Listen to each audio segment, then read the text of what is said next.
कहानी। मुंबई की रात 11:15 बजे की आखिरी लोकल ट्रेन। अरमान 26 वर्षीय सॉफ्टवेयर इंजीनियर दिन भर की थकान लिए प्लेटफॉर्म पर खड़ा था। बारिश हल्की हल्की फिर से शुरू हो चुकी थी, भीड़ थोड़ी कम थी।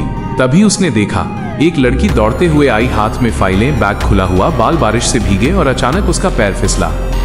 फाइलें हवा में उड़ गईं। अरमान बिना सोचे भागकर उसकी तरफ गया। Are you okay? लड़की ने भीगे बाल हटाते हुए कहा। हाँ, बस आदत है गिरने की। उसका नाम था रिया। ट्रेन आ चुकी थी। दोनों फाइलें समेटते हुए ट्रेन में चढ़ गए। रिया हंसी, थैंक्स, अगर आप न होते तो ये फाइलें नालों में मिल जाती। यही पहली मुस्कान कहानी की शुरुआत बन गई। अगले दिन भी वही टाइम, वही ट्रेन और रिया फिर उसी कोच में। अरे आप? उसने मुस्कुराते हुए कहा। अरमान को लगा जैसे किसी ने थकी हुई रात में रोशनी जला दी हो। हर दिन ट्रेन वही होती थी, पर बातें अलग अलग। कभी ऑफिस की, कभी बचपन की, कभी बारिश की और कभी शांति की। रिया ने बताया कि वो एक डिजाइनर है और घर की जिम्मेदारियों के चलते बहुत मेहनत करती है। अरमान को उसकी आंखों में एक अजीब सी मजबूती दिखती थी। एक दिन रिया बोली, आपसे बात करके लगता है जैसे दिन थोड़ा आसान हो जाता है। उसी दिन अरमान को एहसास हुआ वो रिया से प्यार करने लगा है। एक शाम रिया नहीं आई, न ट्रेन में न प्लेटफॉर्म पर।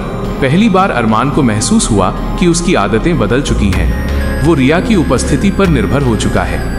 उसके न होने अरमान के दिल में अजब ही बेचैनी शुरू हो गई थी। 3 दिन बीत गए, रिया का फोन बंद, ऑफिस में भी नहीं। अरमान और बेचैन हो गया। चौथे दिन अचानक रिया ट्रेन में आई, लेकिन बहुत चुप थी, आंखें लाल थीं। रिया, सब ठीक है? रिया ने बस इतना कहा। मेरी माँ अचानक बीमार हो गई थी, आईसीयू में है। मैं बहुत डर गई थी। अरमान ने उसका हाथ धीरे से पकड़ा। रिया का पहला आंसू उसी पल गिरा और उस रात पहली बार दोनों बिना कुछ बोले एक दूजे के कंधे पर सिर रखकर बैठे। कुछ हफ्तों बाद मुंबई में तेज बारिश थी। लोकल फिर देर से थी। अरमान और रिया स्टेशन की छत के नीचे खड़े थे। बारिश की बूंदें शोर कर रही थीं, पर उनके बीच एक अजीब सा सुकून था। रिया धीरे से बोली, अरमान, मुझे लगता है मैंने तुम में अपनी शांति पाली है। अरमान मुस्कुराया, एक कदम और पास गया। रिया, मैं हर रात सिर्फ तुम्हें देखने आता हूँ। मुझे तुम पसंद नहीं, बहुत पसंद हो। रिया ने हल्के से कहा, मुझे भी। बारिश और तेज हो गई, उनकी धड़कनें भी। कुछ दिनों के बाद रिया ने अरमान को एक पार्क में बुलाया। चेहरा उतरा हुआ था। अरमान, मुझे एक बात बतानी है। अरमान चिंतित हो गया। रिया बोली, मेरी बहन की शादी के लिए पैसे की जरूरत है। घर की हालत ठीक नहीं, मुझे दिल्ली जाना पड़ेगा, शायद महीनों के लिए। अरमान का दिल धक से रुक गया। ये शायद क्या है रिया? रिया की आवाज कांप गई। मुझे नहीं पता कि मैं वापस आ पाऊंगी या नहीं। दोनों चुप थे, सिर्फ हवा चल रही थी। रिया अगले हफ्ते चली गई। पहली बार अरमान ने ट्रेन में अकेले बैठना सीखा। फोन पर बातें होती, कभी हंसी, कभी आंसू, कभी झगड़े, कभी चुप्पियां, लेकिन प्यार वही रहा। 6 महीने बाद रिया ने एक मैसेज किया, मैं कल लौट रही हूं, क्या मिलोगे? अरमान ने जवाब दिया, मैं 11:15 की आखिरी लोकल में इंतजार करूंगा, जैसे पहली बार मिले थे। घड़ी 11:15 हुई। ट्रेन प्लेटफॉर्म पर आई, पर रिया नहीं आई। 11:46, 11:47, 11:48। अरमान की धड़कनें बढ़ने लगी। तभी भीड़ चीरते हुए रिया दौड़ती हुई आई, हाथ में वही पुरानी फाइल, वैसी ही बारिश, वैसी ही मुस्कान। सॉरी यार, ट्रैफिक था, बट आई एम बैक। अरमान ने उसे कसकर गले लगा लिया। रिया के कान में फुसफुसाया, अब कभी मत जाना। रिया ने हंसकर कहा, अब कहीं जाने वाली नहीं, घर मिल गया है तुम में। और उस रात आखिरी लोकल सिर्फ उनके लिए लगी हो जैसे। रिया वापस आ चुकी थी, लेकिन उसके अंदर जैसे कुछ टूटा हुआ था। उसकी आंखों में पहले वाली चमक थी, पर साथ में एक छिपा हुआ डर भी। एक दिन लोकल में बैठे बैठे अरमान ने पूछा, रिया, सब ठीक है ना? रिया ने हल्की मुस्कान दी, हाँ, बस थोड़ा थक गई हूं। लेकिन अरमान ने महसूस किया, रिया थी ठीक, लेकिन उसके मन के अंदर कुछ अलग था। कुछ दिन बाद रिया ने अरमान को कैफे में बुलाया। बारिश की बूंदें कांच पर थपथपा रही थीं। रिया ने धीमी आवाज में कहा, अरमान, मैं तुम्हें झूठ नहीं कहना चाहती। दिल्ली में मुझे एक बड़ी नौकरी का ऑफर मिला है, बहुत अच्छा पैकेज है, पर वो ज्वाइनिंग तुरंत चाहिए। अरमान चुप, उसका दिल एक पल को टूट सा गया। रिया आंसू रोकते हुए बोली, मैं तुमसे दूर नहीं जाना चाहती, पर यह मौका मेरे परिवार की जिंदगी बदल सकता है। अरमान ने उसका हाथ पकड़ा, तो फिर मत डर, मैं तुम्हारा इंतजार करूंगा। अच्छे मौके खुद नहीं मिलते, उन्हें पकड़ना पड़ता है। रिया की आंखें भर आईं। लेकिन इतनी दूर? अरमान मुस्कुराया, दूरी से प्यार कम नहीं होता, बस यादें बढ़ जाती हैं। रिया को अगले दिन ही निकलना था। रात 11:15 की वही लोकल, वही जगह, वही प्लेटफॉर्म। लेकिन इस बार माहौल शांत नहीं था, भारी था।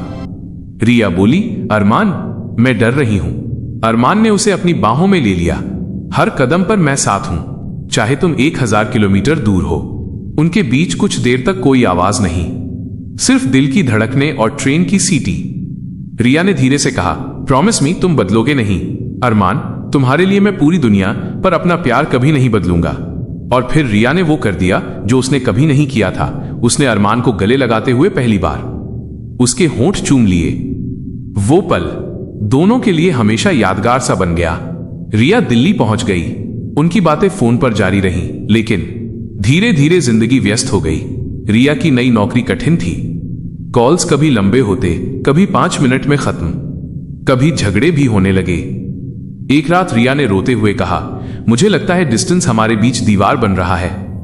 अरमान बोला, प्यार अगर आसानी से मिल जाए तो वो प्यार नहीं, आदत बन जाता है। हम लड़ते इसलिए हैं क्योंकि हम एक दूसरे को खोने से डरते हैं। रिया चुप हो गई। उसने महसूस किया अरमान ही उसकी मजबूती है। एक दिन रिया ने मैसेज किया, I need you, please call. Phone उठाते ही अरमान के रोंगटे खड़े हो गए। रिया की आवाज कांप रही थी। कंपनी फाइनेंशियल क्राइसिस में है, कई लोगों को निकाल दिया गया, शायद मेरा नाम भी लिस्ट में है। अरमान, रिया घबराओ मत, मैं हूं ना। नौकरी खोने का मतलब जिंदगी खत्म नहीं। तुमने सब संभाला है, अब मैं संभालूंगा। पहली बार रिया फूट फूट कर रोई। अरमान बिना कुछ कहे सिर्फ उसकी सांसें सुनता रहा। कभी कभी सिर्फ मौजूद होना भी प्यार है। एक हफ्ते बाद रिया का कॉल आया, अरमान, मैं वापस आ रही हूं। मुझे डरने से ज्यादा तुम्हारी कमी लग रही है। मैंने जॉब छोड़ दी। अरमान चौंक गया। ये अचानक? हां, जिंदगी में पहली बार मैं किसी चीज से भाग नहीं रही, मैं किसी की तरफ आ रही हूं। अरमान समझ गया रिया का मन अब सिर्फ उसके पास रहना चाहता है। रिया ने बताया नहीं कि वो किस दिन आ रही है। एक रात अरमान अपनी आदत से मजबूर 11:15 की ट्रेन के आगे आखिरी डिब्बे के पास खड़ा था। बारिश नहीं थी, हवा भी शांत थी। ट्रेन रुकी, लोग उतरे, प्लेटफॉर्म खाली होने लगा और तभी एक लड़की उतरी, हाथ में वही पुरानी फाइल, पीले रंग की दुपट्टा हवा में उड़ता हुआ, चेहरे पर मुस्कान। रिया। अरमान, तुम आज? रिया धीरे से मुस्कुराई, मैं जानती थी तुम यहां ही मिलोगे। अरमान ने उसे गले से लगा लिया, इस बार इतनी मजबूती से जैसे कभी छोड़ने का इरादा ही नहीं। रिया ने उसके कान में फुसफुसाया, घर वहीं होता है जहां दिल को जगह मिले, और दिल मुझे तुम में मिला है। रिया मुंबई वापस आ चुकी थी। उसने फिर से जॉब ढूंढना शुरू किया। अरमान ने उसके हर कदम में साथ दिया। एक शाम दोनों मरीन ड्राइव पर बैठे थे। रिया ने कहा, अरमान, अगर कल सब कुछ खत्म हो जाए, नौकरी, पैसा, ये शहर, तो क्या तुम फिर भी मुझे चाहोगे? अरमान ने बिना सोचे उसका हाथ पकड़ लिया। रिया, मैं तुमसे प्यार किसी वजह से नहीं करता, तुमसे करता हूं बस। रिया की आंखों में खुशी के आंसू आ गए। उसने अरमान के कंधे पर सिर रखकर कहा, चलो अब हमारी कहानी आगे बढ़ाते हैं। रिया ने अपना सिर अरमान के कंधे पर रखा था। मरीन ड्राइव की लहरें पत्थरों से टकराकर जैसे उनके दिलों की धड़कनें दोहरा रही थीं। कुछ देर बाद रिया ने कहा, अरमान, क्या तुम्हें कभी डर नहीं लगता प्यार खो जाने का? अरमान ने हवा में उड़ती उसकी कुछ लटें पीछे की। रिया, प्यार को पकड़कर नहीं रखा जाता, उसे बस महसूस किया जाता है, और तुम मेरे हर एहसास में हो। रिया मुस्कुराई, तुम्हारी बातें सबसे बुरी रात भी अच्छी कर देती हैं। वो दिन दोनों की जिंदगी का सबसे शांत दिन था। पर जिंदगी लंबी कहानी है और कहानियों में मोड़ आते रहते हैं। रिया को जल्द ही एक छोटी लेकिन रचनात्मक डिजाइन एजेंसी में जॉब मिल गई। सैलरी कम थी, पर काम ऐसा था जिसमें उसका दिल लगता था। पहले हफ्ते सब ठीक चला, पर धीरे धीरे उसका काम इतना बढ़ गया कि अक्सर वो रात 10 से 11 बजे तक ऑफिस में फंस जाती। अरमान उसे रोज लेने आता, कभी गुस्सा होता, कभी चिंता करता, पर हमेशा साथ रहता। एक दिन रिया ने कहा, तुम हर रोज आते हो, थकते नहीं। अरमान ने जवाब दिया, तुम्हारी थकान देखकर मेरी थकान गायब हो जाती है। रिया ने हल्के से उसकी बाजू पर मुक्का मारा, फ्लर्ट बहुत करते हो। अरमान हंसा, तुम्हारे लिए तो और भी करूंगा। कुछ दिनों बाद रिया बहुत चुप चुप रहने लगी। उसकी मुस्कान थी पर थोड़ी भारी, अक्सर खिड़की से बाहर देखते हुए खो जाती। एक रात अरमान ने पूछा, रिया तुम पहले जैसी नहीं लग रही, क्या बात है? रिया ने थोड़ी देर चुप रहकर कहा, कुछ नहीं, बस कभी कभी लगता है कि मैं तुम्हें बोझ लगने लगी हूं।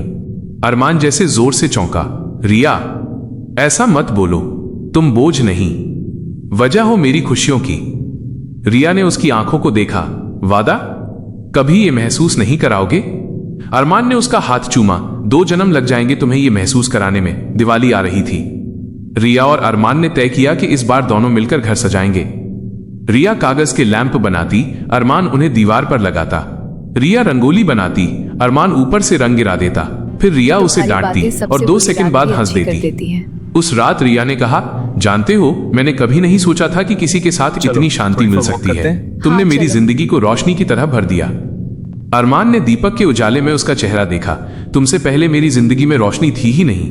1 महीने बाद रिया अचानक ऑफिस से जल्दी घर आ गई। चेहरा बिल्कुल पीला, आंखें खाली। अरमान घबराया, रिया क्या हुआ? रिया की आवाज धीमी थी, आज डॉक्टर के पास गई थी। अरमान की सांस जैसे रुक गई। डॉक्टर? क्यों? रिया ने हाथ कांपते हुए आगे बढ़ाया। उसकी फाइल में रिपोर्ट्स थीं। अरमान, मेरे अंदर एक ऑटो इम्यून डिसऑर्डर की शुरुआत है। डॉक्टर कह रहे थे कि आने वाले महीनों में इसे बहुत संभाल कर रखना होगा, वरना जटिल हो सकता है। अरमान के भीतर जैसे जमीन खिसक गई, लेकिन उसके चेहरे पर कोई डर नहीं आया। तुम पहले जैसे वो रिया के पास बैठा। रिया नहीं, बस मुझे देखो। रिया ने आंसू रोकते हुए उसकी ओर देखा। कुछ भी हो, एक भी कदम तुम्हें अकेले नहीं चलना पड़ेगा। मैं तुम्हारे साथ हूं।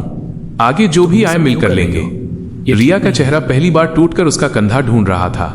उसने कहा, मुझे लगा तुम डर जाओगे। अरमान ने उसकी उंगलियां पकड़कर कहा, मैं तो सिर्फ तुम्हें खोने से डरता हूं, बीमारी से नहीं। उसे बस महसूस किया। अगले कुछ महीनों में रिया को बार बार कमजोरी होने लगी।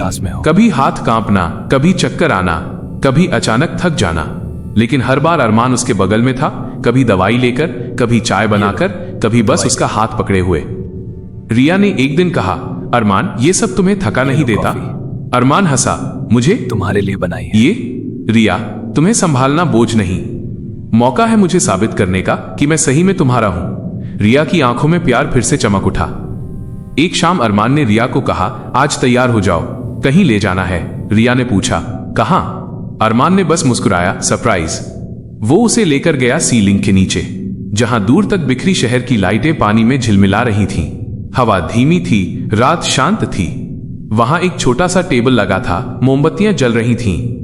रिया हैरान रह गई, ये सब किस लिए? अरमान उसकी ओर मुड़ा, धीरे से उसकी हथेलियां थामी। रिया, तुम्हारी हंसी, तुम्हारी लड़ाई, तुम्हारी चुप्पियां, सबके साथ मैं रहना चाहता हूं। क्योंकि मैंने जिंदगी में बहुत कुछ ढूंढा, पर घर सिर्फ तुम में मिला। रिया के होंठ कांप रहे थे, आंखें भर चुकी थीं। अरमान घुटने के बल बैठ गया। रिया, क्या तुम मेरी जिंदगी बनोगी? हमेशा के लिए? रिया ने बिना सोचे, बिना रुके, बिना किसी डर के उसे कसकर गले लगा लिया। हां अरमान, हां, अब कहीं और नहीं जाना। मेरी जगह तुम्हारे पास ही है। वो रात लहरों की आवाज में खो गई, जिसमें वादा था, प्यार था और एक नई शुरुआत। रिया की बीमारी धीरे धीरे काबू में आई। दवाइयां, ध्यान और सबसे ज्यादा अरमान की मौजूदगी। रिया ने फिर से काम शुरू किया, इस बार अपने तरीके से, फ्रीलांसिंग, क्रिएटिव प्रोजेक्ट्स और अपने टैलेंट को नई दिशा देते हुए। अरमान उसकी हर सफलता का जश्न मनाता और हर हार में कंधा देता। उनकी रातें अब सिर्फ 11:15 की लोकल में नहीं गुजरती थीं, बल्कि कभी देर रात चाय पर, कभी बारिश में भीगी सड़कों पर, कभी बालकनी में बैठकर हवा सुनते हुए, और कभी बस एक दूसरे की आंखों में खोकर। रिया ने एक शाम कहा, अरमान, ये जो हमें मिला है ना, ये सिर्फ प्यार नहीं है, ये घर है।